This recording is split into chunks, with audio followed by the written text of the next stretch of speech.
ये सवाल बहुत महत्वपूर्ण है और पेपर में ज्यादा नंबर का आता है अक्सर ये। इसमें सिद्ध करना है कि ये एक रेखा है, POQ एक रेखा है जिसमें 90 डिग्री का एंगल है ये, और ये एक किरण गई हुई है, ठीक है।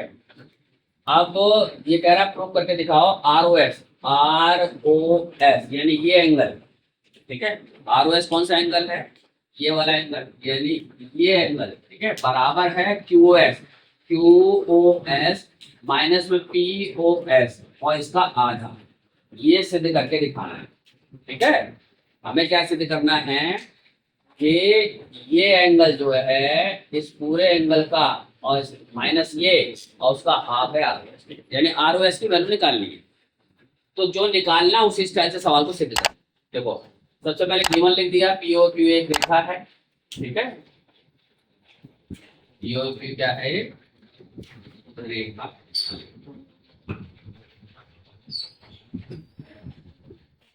और QR 90 डिग्री एंगल है, OS एक किरण है, POQ is a line, QR 90 degree.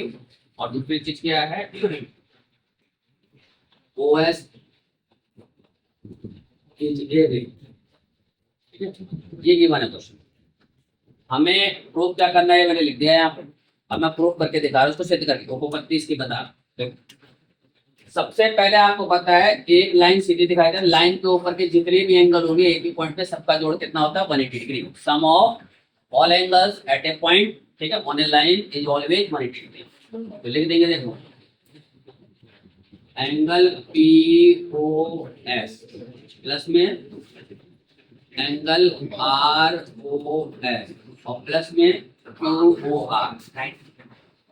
QOR तो क्या है? 180। यहाँ से देखेंगे, देखो इस एंगल का नाम कैसे देंगे? POS। जहां पर एंगल होता है उसको बीच में लिखते हैं, चाहे कैसे लिखो, SOP चाहे POS लिख दिया। ऐसे ये क्या है? ROS हो गया, ROS या SOR, और ये एंगल क्या होगा? QOR। ठीक है, कारण क्या लिखेंगे? एक रेखा के एक बिंदु पर सभी कोणों का इंग्लिश में देंगे sum of angle at a point on a line.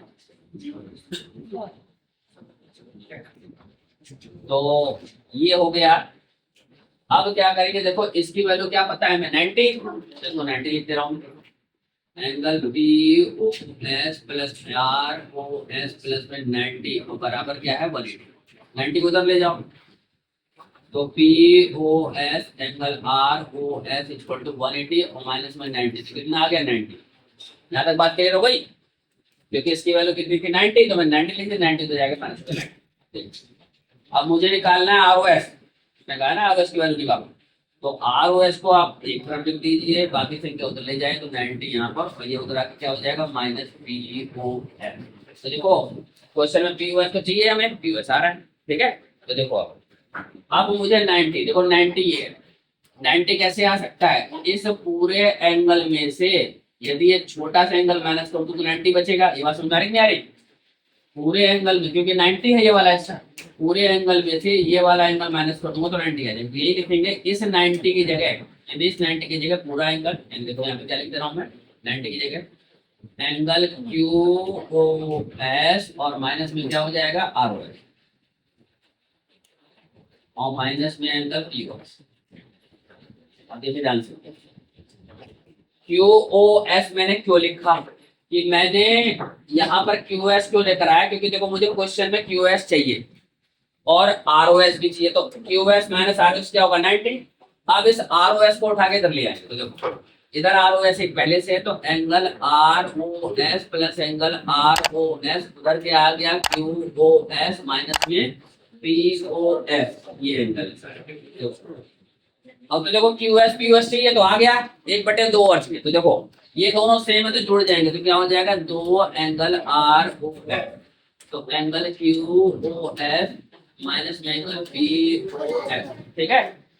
तो एक जैसे जुड़ गए, अब दो को उधर ले जाएंगे तो दो उसके नीचे आ जाएगा, तो क्या हो जाएगा, सीधा डायरेक्ट लिख दे रहा हूं मैं, यानी angle R O S equal to क्या हो जाएगा, angle Q O S minus में एंगल बी ओ एस। ठीक है, ये आ गया, और इधर दो नीचे आएगा तो उधर में लिख करके इधर लिख देंगे 1/2।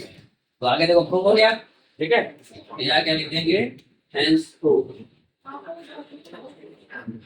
ठीक है, इति सिद्धम, इति सिद्धम, चाहे लिखो चाहे लिखो चाहे आंसर लिखो खाली। ठीक है, हाँ, इति सिद्धम यानी यही सिद्ध करना था, हेंस प्रूव्ड यानी सिद्ध हो गया है। ठीक है, तो ये क्वेश्चन बहुत ही इंपॉर्टेंट है, ध्यान से समझ लिया आप लोगों ने। ठीक है, इसको प्रैक्टिस कर लेना ताकि भूलो मत। ठीक है।